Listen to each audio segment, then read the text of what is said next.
Here's a help video for the Chapter 4, Section 2 application packet. This entire first section you can skip. So I'm going to scroll ahead to the Level 2 problems, and here's the question. Sana works part-time in event management, earning $20 per hour. She also does freelance carpentry projects for $25 per hour. She wants to earn more than $750 per week. Write an inequality to represent the scenario. So she does freelance projects and she does event management. The amount of hours that she works for each of those can vary, so it makes sense to choose variables to represent those. I'm going to use X and Y, and first I'm going to define what each variable is. So the variable X is going to be the number of hours that she works at event management. And the letter Y will be the number of hours that she works on her carpentry projects. With that understanding of what X and Y will represent, now I'm going to write the inequality. So $20 per hour times the number of hours worked at event management plus $25 per hour times the number of hours worked in carpentry has to end up to be more than $750 per week. There's the inequality for number one. Number two says to graph that inequality on the provided grid. This has the format of standard form. So graphing from standard form, the fastest way is called intercepts method. Take the X term, set it equal to the constant term, and solve for X by dividing by 20 on both sides, 37.5. That's the x-intercept. Next, let's get the y-intercept. Take the y term, set it equal to the constant term, and solve for y by dividing by 25, 30. In the grid, along the x-axis at the bottom, go to 37.5 and mark it with a dot. Right there. On the y-axis, go to 30 and mark it with a dot. Now we're going to connect these dots with a line. This line is going to end up being the boundary line for a shaded region. Sometimes boundary lines are solid lines, and sometimes boundary lines are dashed lines. To know which it is, you look at the inequality symbol.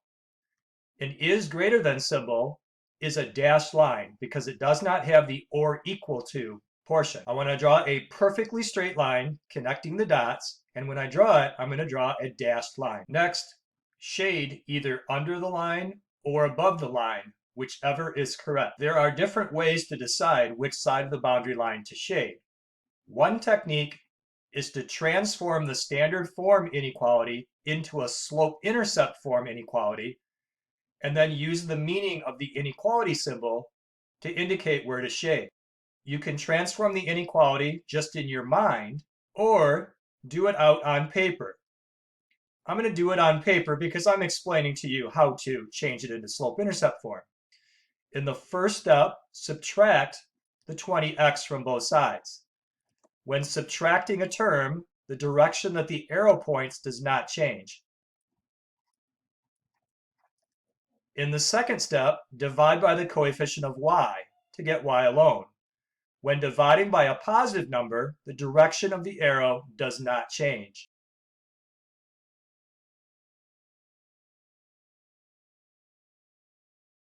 Here is our boundary line in slope-intercept form. That's the same line that I've already drawn using the dashed line. But the reason why I'm looking at this is so that I can see what inequality symbol there is. It's a is greater than symbol. So I want to shade in every dot on the grid that is greater than the boundary line. That's above the boundary. Next is question C. Identify one possible solution to the inequality. Is it reasonable in the context? Why or why not? So any dot that's on the green shaded region is a solution to the inequality. Because the boundary line is dashed, I can't use a dot that's on the boundary. It has to be a dot in the shaded region. There's an infinite amount to choose from. I'm going to pick just one of them. And the one I'm going to pick is this dot right here, which has the coordinates 5, 35. It did not have to be that dot. It can be any dot in the green region. Is this reasonable in the context? So let's think about the meaning of the x coordinate and the y coordinate. The x is the number of hours in a week that Santa is an event coordinator. So 5 hours as an event manager. And the y value is the number of hours in a week that she is doing carpentry.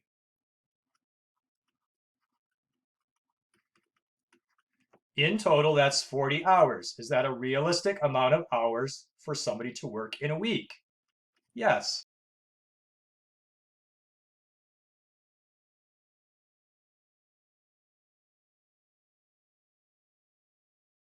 Now remember how I said that a solution to this inequality is any dot in the green region. If you had picked a dot that was much further to the right or further up, you start to get to an unrealistic combination of values for the hours of work as an event manager and a carpenter. It's not reasonable for Santa to work 1,000 hours in a week. Next is question D. Santa covers her basic expenses with $750 but wants to save up for a vacation. How much extra would she earn if she worked 30 hours in event management and 15 hours in carpentry? Recall that she makes $20 per hour as the event manager and $25 per hour doing carpentry. So 20 times the number of hours worked as an event manager plus 25 times the number of hours worked at carpentry will equal up to a certain amount of money. That's $975. The question asks, how much extra would she earn if she worked that amount of hours? Well, what are you comparing the $975 to figure out how much extra she makes? Going back to the original question, it was the $750. So we can go 975 subtract 750 to see how much she has exceeded what she wanted to earn in the week. $225. If Santa can't find any hours of carpentry work, at least how many hours would she need to work in event management to meet her needs? We used the letter Y to be the number of hours that she spends doing carpentry work. So if that is 0, what's the value of x? Looking at our graph, when y is 0, that's this dot right here on the x-axis, the value of x is 37. She would work 37 hours as an event manager. Question F, what is the fewest number of hours that she can work and still get more than 750? We can get this answer by looking at the graph.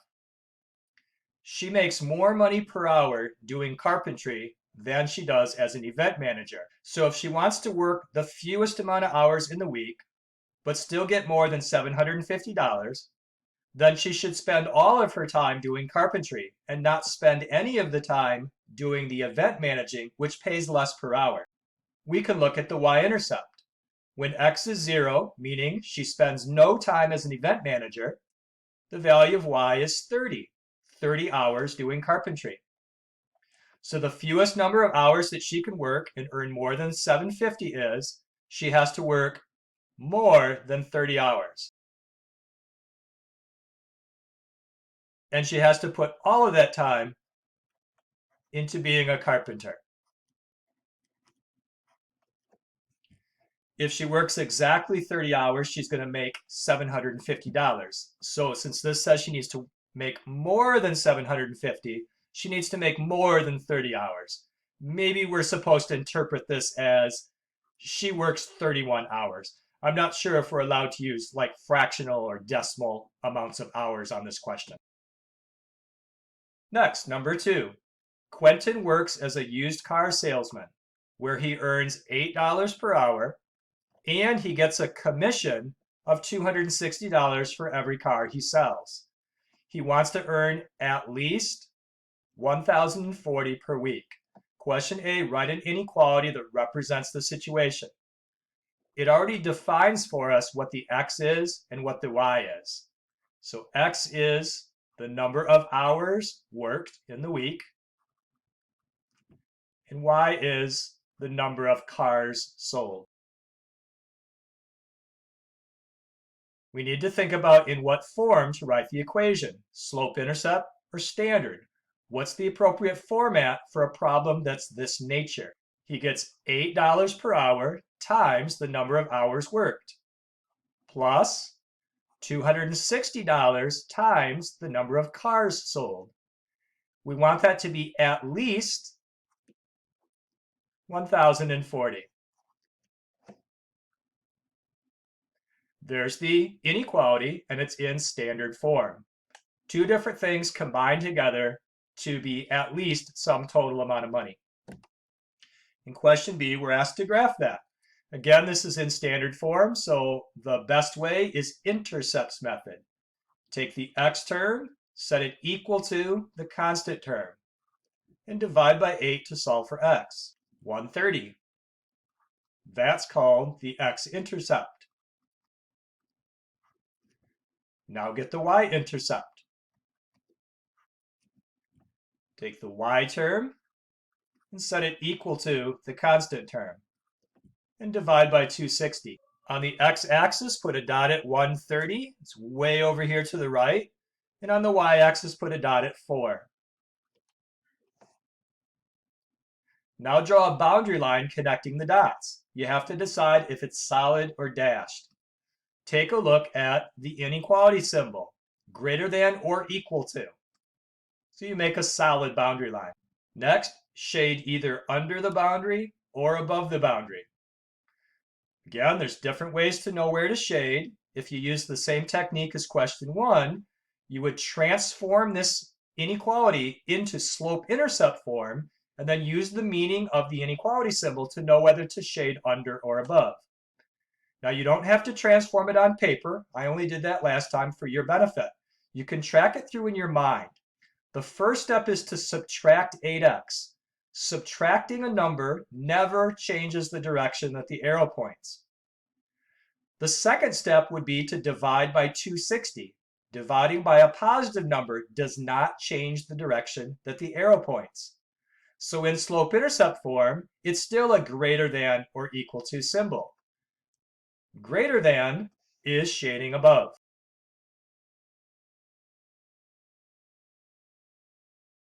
Question C, the point 35, 3 is a solution. What does this represent in context? 35, 3 means go to 35 on the x-axis and go up to 3 on the y-axis. So it's the dot that's right on the boundary line. The variable x represented the number of hours worked. So Quentin works 35 hours. The variable y is the number of cars sold, and he sells 3 cars. Question D, if Quentin only sells 2 cars that week, at least how many hours would he need to work in order to make the $1,040? There's different ways to get this answer. If we have an accurate graph, we could get it from the graph. So the letter Y is the number of cars sold. Here's where 2 is. So you go over to your boundary line. Again, it's got to be perfectly straight. Mine's a little bit crooked on the computer, but I think if it was straight, it would be right here. And then look straight down below. You can see the number for X, the number of hours he has to work that week. That says 65. This question doesn't have to be answered from using the graph, and you especially don't want to use the graph if it's not very neat. So it can be done with algebra. Go back to the original inequality and substitute 2 in place of y.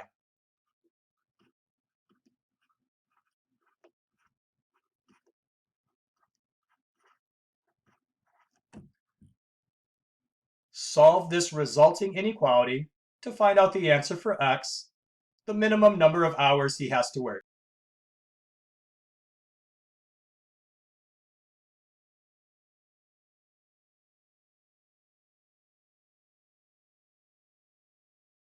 My algebra produces the same result for x. So even though my diagonal line was a little bit sloppy, my guess of where the red dot was correct. Question E, if Quentin wants to work a standard 40-hour work week, at least how many cars would he need to sell? One way to get this is by using the graph. Go to 40 on the x-axis. Here it is. Go straight up above till you reach the line. And then go over to the side to see the number of cars that needs to be sold. It's between 2 and 3. Now you can't sell a fractional amount of cars, and if he only sells 2 cars, then he's not going to be up to the boundary line. So you need to round up and say that Quentin would need to sell 3 cars. Alternatively, you can do algebra again. Write down the inequality like we did in question D, substitute 40 where the x is, and then solve it for y. Question F, identify one point that is a solution but is not reasonable in the real-world context. So the shaded region continues up forever and continues to the right forever. At a certain point, dots in that shaded region are not going to be realistic. For example, here's a dot that's in the shaded region. This dot is above the 115, and it's across from the 12. The meaning of this in context is that in that week, he works 115 hours and sells 12 cars. It's not realistic to work 115 hours in a week.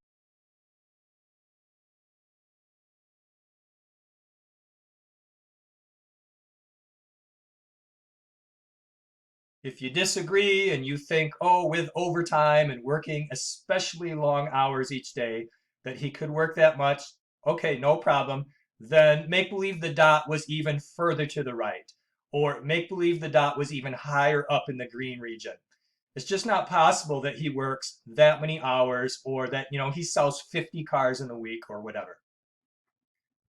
Moving to the next question. Nathan needs to earn at least $880 per week. He works as an Uber driver, earning an average of $16 per hour, and he works as a tutor, earning more money per hour, $20. Write an inequality that represents the situation. So the variable x we're told is the number of hours that he drives in Uber. The variable y is the number of hours that he tutors. Put some thought into the format of the equation. When you have a situation like this, money coming from being a driver, money coming from being a tutor, needing it to combine together to make a certain total, that's standard form.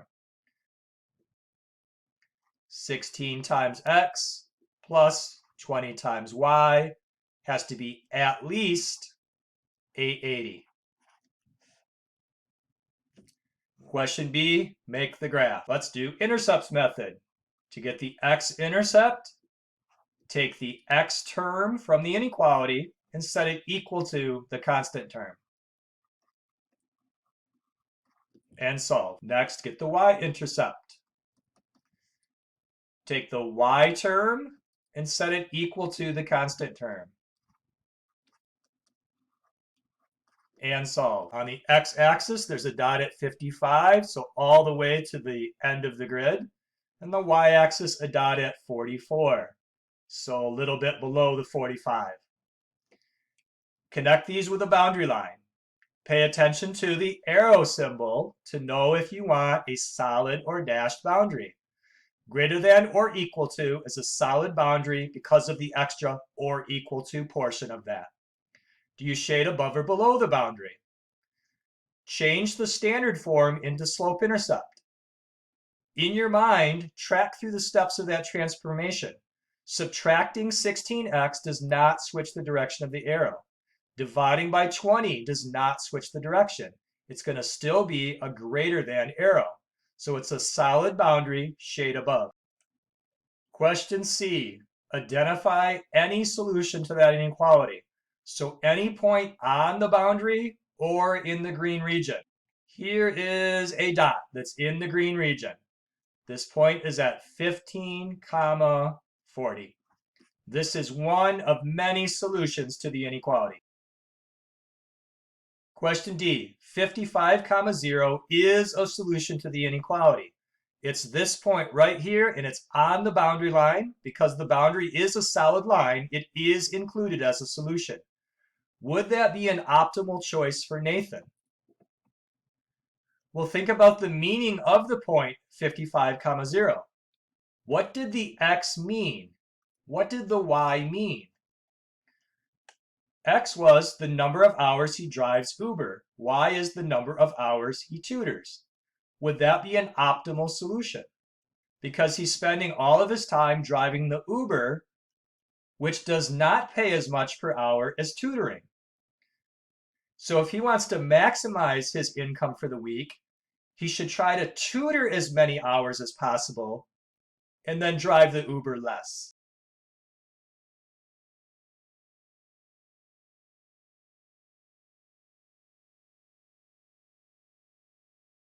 Question E, Nathan wants to work at most 50 hours per week.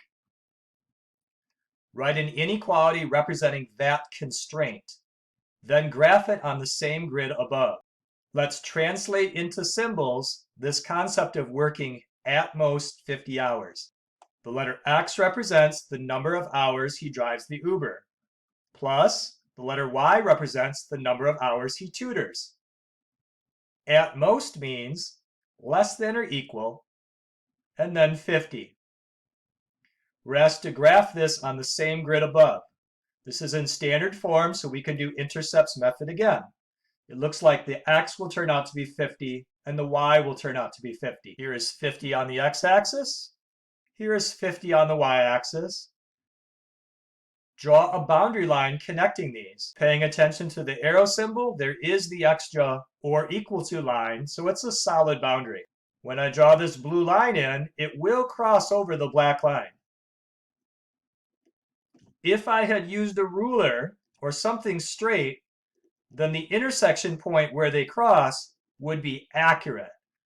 Now, even though they cross right here on my grid, I'm really concerned that this isn't the exact location, because look how crooked and wavy my lines are. I just don't have a good way on my computer tablet to draw perfectly straight lines. You don't have this problem on paper because you can use a straight edge. You can get perfectly straight lines, and then the spot where they cross will be in exactly the right spot on the grid. Now I need to do shading. Let's go back to our inequality. This is an is less than or equal to symbol. And if we change this into slope-intercept form by subtracting x, subtracting something does not change the direction of the arrow. So it's going to stay as a is less than. We need to shade under the blue boundary line. The result of having two inequalities on the same grid is there are some intersecting lines. There's also shading. There's a section where the green shading overlaps the blue shading, and there's a section of space where there's neither green shading or blue shading. Question F, is there any way that Nathan can earn at least $880 and work 50 hours or less?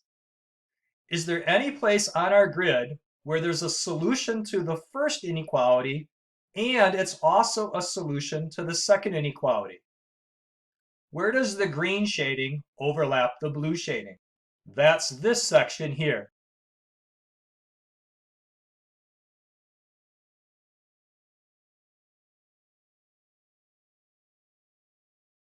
So the answer is yes, there is a way for Nathan to accomplish that goal. And the justification is there is a region where the solutions to one of the inequalities overlap the solutions to the other inequality. The question doesn't ask us to identify one of those possibilities, but looking at our picture, any dot that's in that extra dark region where they overlap would be a possible combination where he would achieve his $880 that he's shooting for while still working less than 50 hours. Question 2. Noel is a waiter in a restaurant. He's paid the federal minimum wage for tipped workers, which is $2.13 at the time that this document was written. Noel also gets to keep 70% of the tips left at his table. The restaurant gets the other 30%.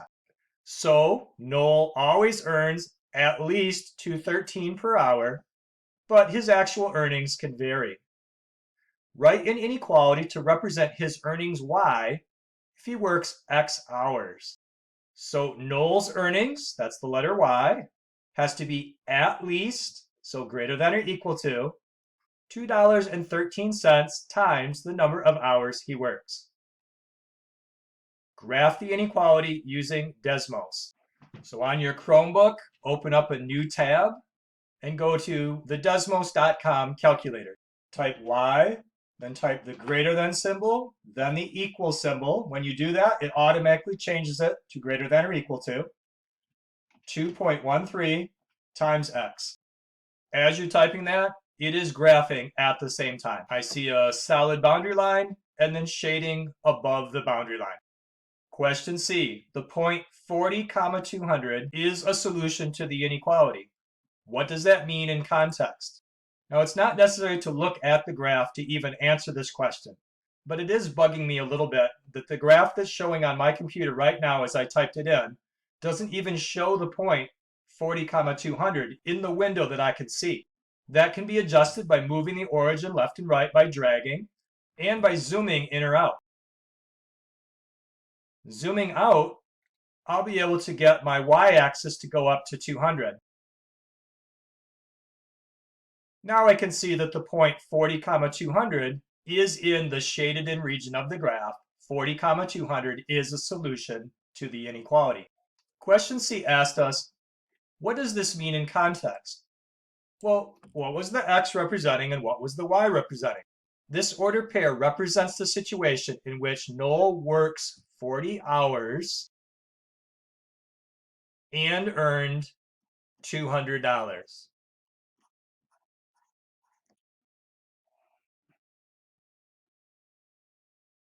At that point, 40, 200, how much did he make from tips? He gets $2.13 as his hourly wage. So if he works 40 hours, you can multiply these together to see how much of his earnings came from the hourly wage. This is $85.20. If he earned 200, then he must have made a lot of that $200 in tips. 200 subtract 85.20.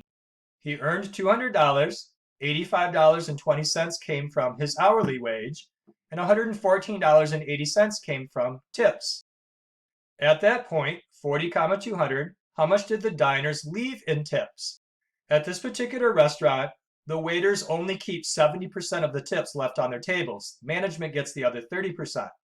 So if he received $114.80 in tips, then the tips left on the table must have been more than that. The $114.80 represents only 70% of the amount left in tips. I'm going to represent that with t and then solve this equation for t by dividing both sides by the 0.70. $164.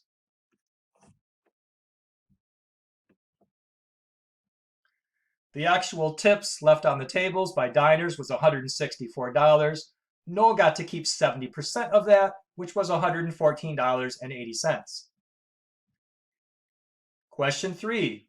Although Noel's base pay is only $2.13 per hour, federal law says his total earnings, including tips, must at least meet the minimum wage of $7.25 per hour. Write a new inequality representing his earnings if he works X hours. So Noel's earnings must be at least, that's greater than or equal to, $7.25 times the number of hours he works. Graph this inequality on Desmos using the same grid. So in the next box down, y is greater than, then push equals 725 times x. As I was typing that, it drew a solid green boundary on my computer and then shaded above the boundary. I notice in the graph that there is a region of space where the green shading has overlapped the red shading. So all of the points in that region are solutions to both inequalities. Question C, if Noah works 30 hours, what is the minimum he can earn? You can get this answer from the graph, or you can get the answer from doing algebra with our inequality. Fill in 30 for x, multiply these on a calculator. $217.50. Question D, identify one point that is a solution to the inequality in question 1, but not a solution to the new inequality. What is a dot that's in the red region, but not in the green region? Well, coincidentally, the same dot that I had plotted last time for you to see where it was works for this. 40, 200. Question 4. If Noel takes home less than the federal minimum wage, the employer is required to make up the difference. If Noel works 40 hours and earns $290, how much does the employer owe him? He's required to be paid $7.25 per hour times the number of hours he works. That's $290. Question A says that he works 40 hours and does earn the $290. How much does the employer owe? $0 extra. Question B. If Noel works 50 hours and keeps $140 in tips, then how much would the employer owe him? He's owed at least $7.25 times the number of hours he works, which is 362.50. At this restaurant, he gets $2.13 per hour times the number of hours he works, plus the tips. Federal minimum wage law says if he works for 50 hours, he is owed this much money. But at this restaurant, making only $2.13 per hour and then getting tips, he's only received this much money. The employer has to make up the difference. Using subtraction, we can see how much extra the employer has to kick in to the paycheck. $116 extra. Question C, if Noel works 20 hours and the diners leave a total of $60 in tips, how much does the employer owe him? So federal law guarantees him $7.25 per hour, and so he's owed $145. At this restaurant, he only makes $2.13 per hour. Plus, he gets to keep 70% of the amount that's left on the tables for tips, $84.60. Federal law says he needs to be paid this much for 20 hours of work, but at this restaurant, he's only received this much. The employer has to make up the difference.